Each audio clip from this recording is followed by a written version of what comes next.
Hi, everybody. Welcome to another episode of Dr. Cammy and Karen Go Keto, where we're working on a keto lifestyle after a standard American diet for many years and switching over to carnivore in some ways. And here I am here to report that I had another little B word, and I don't mean the female dog, I mean the binge word.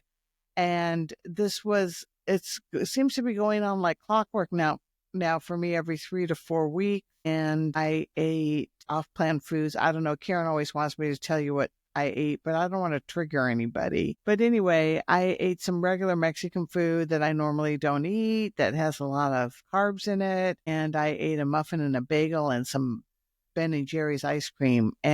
But I am going to report that I did not get to candy bars or candy or any of those things, which is a good thing for me. So it could have definitely been worse. So I'll talk about it a little bit more, but just, like maybe what was triggering me or what led to it. But Karen, what's been up with you? Anything in that arena? No, everything's great. She says. I too ate off plan yesterday. And was it just yesterday? I think it was. It was yesterday and then the day before that or something where you had you're eating like minimal amounts of off-plan food. Remember you had the little. Yeah. Yeah.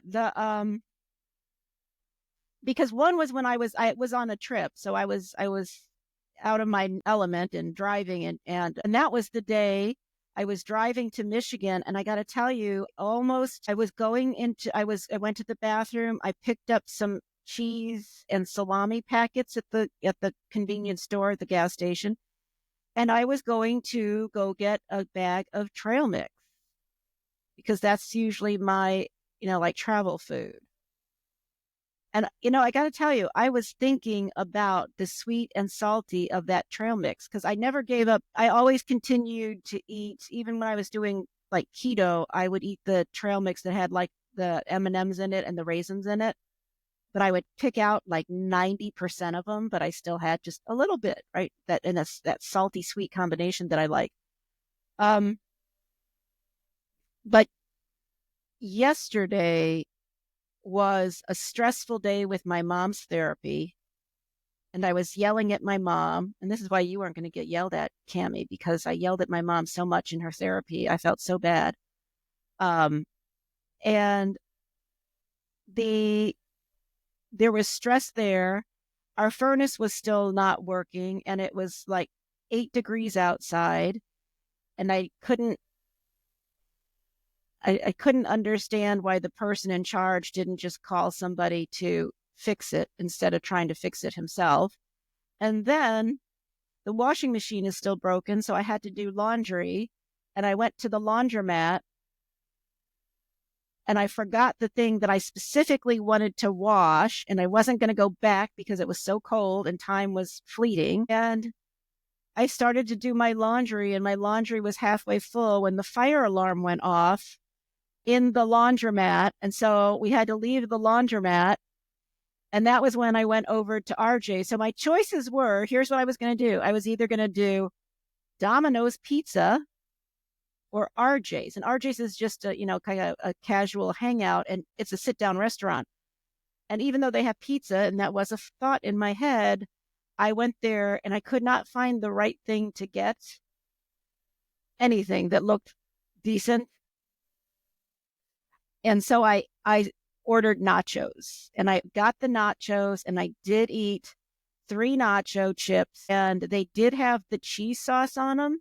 And that was my belief was, if I pushed everything else off the nacho except for the ground beef and the melted cheese and the cheese sauce. And so the ones that had cheese sauce were the ones that I ate. And then I'm like, this is ridiculous. So I stopped. I just didn't get any cheese sauce. So I just basically scraped the melted cheese and the ground beef. And since it was a really big order, by the time I got a whole plate full of stuff, and I just started taking the chips and putting them in a bowl. I asked for an empty bowl and put them in the empty bowl. So when they cleared my plate, there was a bowl like this big full of chips. And they're like, and she didn't say, like, sometimes people will say, oh, you can order that hamburger without a bun when they see the bun sitting there. She didn't say, oh, you can order these without the chips. So, and I got to tell you, I knew they weren't going to be good. I knew that the ground beef there was not very good. It's not a high quality restaurant. But I think that was, I just wanted some comfort because I was so frustrated with how the whole day went. And then, of course, I had to finish that and then go and finish my laundry, which was fine, but, didn't come out really clean. But that's because I, A, don't do laundry very well, and B, don't understand if I'm putting the liquid detergent in the right amount in the right place. I should just drop it off and let the lady do it.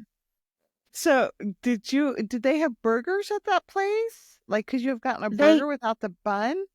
I could, but their burgers are not good. They're kind of like Burger King where you can taste like a chemically, it's like a chemical grill taste.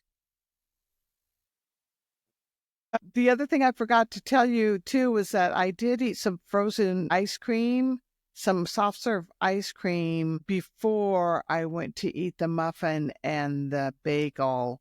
And that was with my nephew. And we had such a wonderful time together. We went out to Panda Express, and I knew I really couldn't eat any food there. And so I had brought some tuna fish and cheese, Dublin or cheese slice that I was going to eat while I was there. But I did order the teriyaki chicken because he ordered it and I saw it and I said, oh, that's just meat only without any vegetables or rice or noodles or anything else on it. And I was like, oh, I can eat that. And it was full of the sweet teriyaki sauce that I ate. And then after that, I ate yogurt. And then after that, I was eating the muffin and the bagel and the, oh, I Wait. So I'm not going to yell at you about any of this. I'm not even going to put my 2 cents worth, but I'm going to ask you maybe a couple of questions.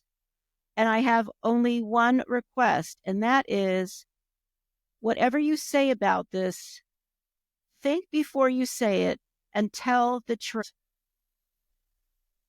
And I'm going to start by saying this was you've already told this story. And I don't know if it was about your nephew, but I think it was. You went to Panera.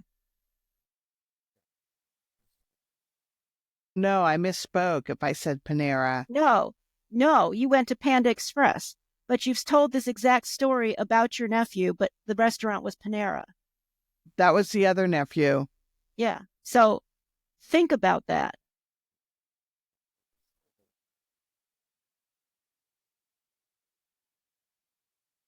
I don't remember what I ate there, but I did not bring food there. You had a Diet Coke. And I believe it started a binge. And you had bread, chips. I don't know if you had soup.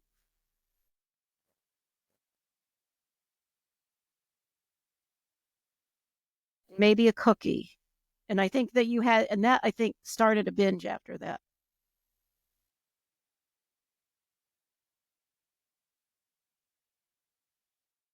So go ahead and tell us about the day. Well, the day that I had was a really nice day. Everything was going right. Everything was going fine. I really enjoyed my time with Jacob. He's the older of the 2 nephews. The younger one's the one that's harder to be with. And he's 9, right? The younger one is 9. The younger one's 9, the older one's 11. And I almost think that in some ways it's really hard for me to handle a wonderful life where everything is going good and well. I think that part of me likes to sit on my pity pot. Karen and I have talked about this off tape about me. I called it liking to be a victim, but then she pinpointed the word pity. And I think that's it. I really like people. I want people to have pity for me and feel sorry for me and want to love and support me in a special way because of that. And so I do things that self-sabotage to keep myself on my pity pot. And when things are going really well and great, it's very difficult for me to just sit in the moment and manage that. And I think that part of that too is from growing up in a family where it was kind of like difficult to know what was going on. I didn't have a bad childhood. I just had a kind of tricky one because I never knew what I was going to get with my mom, if I was going to get the one who was condescending and really upset that I wasn't perfect, or if I was going to get the one who was loving and accepting of me. It was very unsure growing up. And so those are just some of the thoughts that I have about this eating an off plan. And the other thing too that disappointed me is that, I've been eating carnivore and I know it's only been almost 4 weeks. It was 25 days between my last binge and this one, but where I was doing very well on my carnivore diet, and no sugar and no flour whatsoever. But I've not lost weight. I actually gained 6 pounds.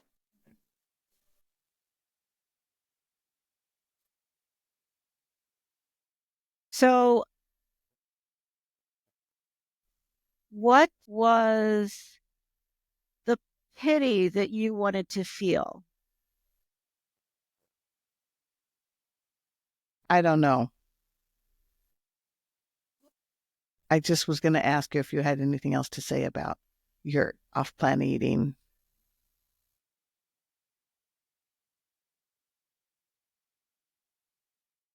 Well, I think what I can say about it is I will not be ordering nachos again.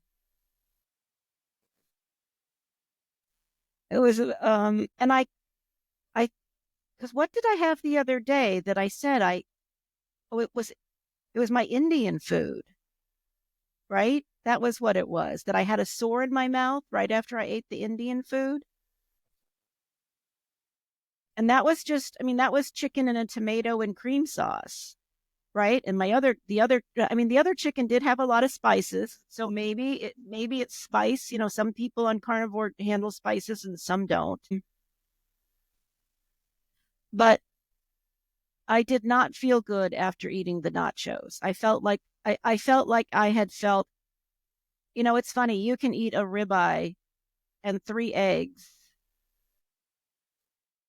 or I can eat a New York strip and 3 eggs and a ribeye later on in the day and not feel heavy or full at all, right? Like I don't feel but I ate those nachos and I took off the lettuce, I took off the tomato. It was just the cheddar cheese, the melted cheddar cheese, the the taco meat. Obviously it was some sort of spicy taco meat, a few chips, and I'm sure like a couple of tomato pieces got into my mouth, or a little bit of lettuce, and then the little cheese sauce.